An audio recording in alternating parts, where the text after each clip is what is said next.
Okay, we're here in the master bathroom and actually kind of doing a part 3. And we're here with Swade today because Glenn is out sunning at the beach somewhere. So his son is picking up the dirty work here for him. And actually Glenn is outside doing some other work. But everything's finished. And so Swade, just tell us what you're doing now. Right now I'm using this grout kit to get everything cleaned, and then of course I'll go over it twice and then wipe any of my footprints out as I go out. And we had, after we put the flexible caulk in, we had to wipe that down with sponges on the cracks. So where did you put the flexible all caulk? All of the cracks down through here, all through here. Any crack that meets a different angle, any angle, like a 90-degree angle or something like that. Okay. Okay. And around the bathtub. Around the bathtub too? Underneath. Okay.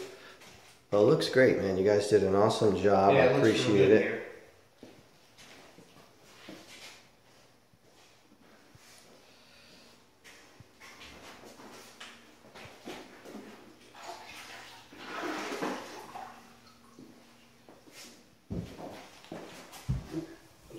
So what is that? Just a sponge on the bottom of that? Yeah, all it is just a sponge.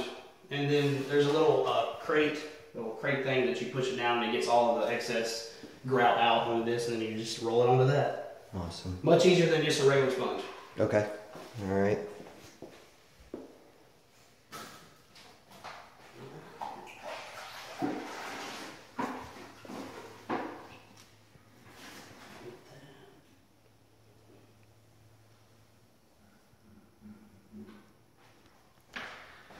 Okay, I found Glenn.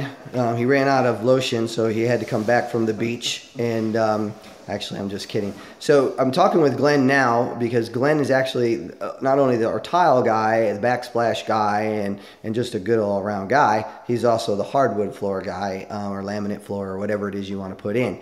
So what we did is we just kind of we didn't really measure the floor. Glenn, what was that? We pulled a string across the concrete just to see how level it was. Okay. And found a couple of low points and one hump in the floor right here. Not a big deal. It's just going to have to be leveled out before we put any kind of wood flooring in. Okay. And the reason we want them, we've already talked to the cement company or concrete company guys who not brought the cement, but the ones who formed it. Yes. They're going to come back supposedly and fix this week. What happens though if we didn't? Because to me, it looks like there's only just like 1/8 of an inch or a little bit more than that off. And to me, it's like, wouldn't be a big issue.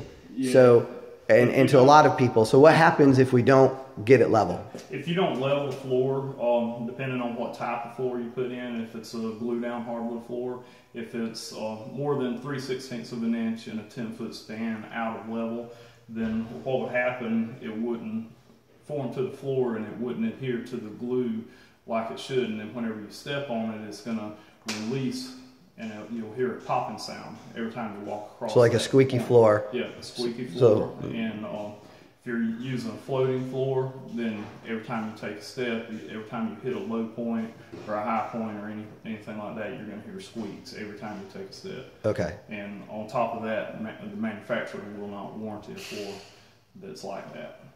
Understood. So now I know why my dad never finished putting the nails into some of the steps going down the stairs, so he could hear them squeak as I was trying to sneak out at night. That's right. I see. I got that. Understood. Okay. All right. So we'll get this. Hopefully next week we'll be able to start the floor. Is that what we're thinking? If they come in and get their stuff done, and we have to acclimate. It does have to acclimate for at least 3 days. 3 days, so we'll have to turn the air conditioning on. Air conditioning's got so we need the electric guy to come back. Yep. We need the electric guy to come back and do his part. That's right. The heating and air's got to be running for a few days before we get the flooring in here. Okay. And then once the flooring is in, it's got to sit inside for at least 3 days to acclimate. Okay. All right. Sounds good. And we're doing glued down. So there's a different version of glued and... Yeah, you can do glue down or floating, and I believe that what they're doing in here is glue down. Right. Now, there is a way to alleviate not having the cement people come back or the foundation people come back, and that would be to carpet the whole thing. That's correct. Because nobody would really notice it Yeah. at all. So obviously that's not the path we want to take. So we're going to need to get them back here. Great. Thanks, Glenn. I appreciate it. All right, thank you. You're welcome.